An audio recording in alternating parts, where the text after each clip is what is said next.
The DNC leaks is the topic of the day. The Russians are coming. The Russians are coming. We're living in Red Dawn. We must fear the Russians. Apparently, the Russians have hacked the DNC computer and have leaked a bunch of emails proving that the media itself is ran by the Democratic Party.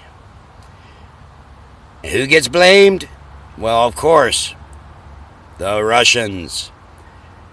Because obviously the person that finds the dead body is the person that we arrest right off the bat.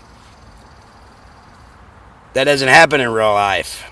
Just because the Russians have found something and they give it to the American people doesn't mean that they've done anything wrong.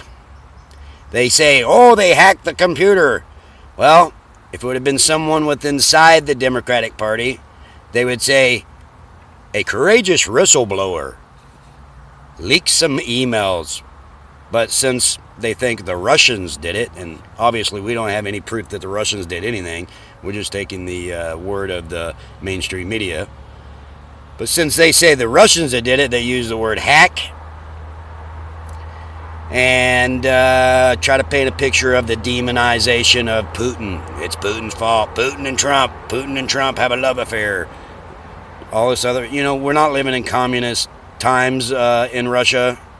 They have been somewhat free since the crash of the Soviet Union. Russia's becoming one of the biggest Christian nations in the world, about to surpass the United States.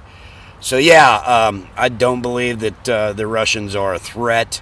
They don't have any aggression towards the United States. I don't see them aggressing towards anyone, really. I see the United States of America aggressing all over the globe. So Russian aggression is a myth, and the United States aggression is a fact. And I can tell you one thing, I don't like Trump, but he's going to kick Hillary Clinton's ass. Because she is just not believable. She has absolutely no...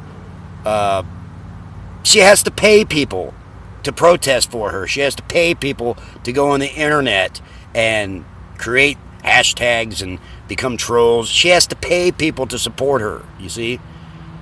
You see how that works? She's not going to win the election. She might have made history today by becoming the first woman nominee. But guess what? She's not going to be the first woman president because Donald Trump is going to kick her ass. You just wait and see, people. I've been predicting this since the beginning. And I am not going to be wrong.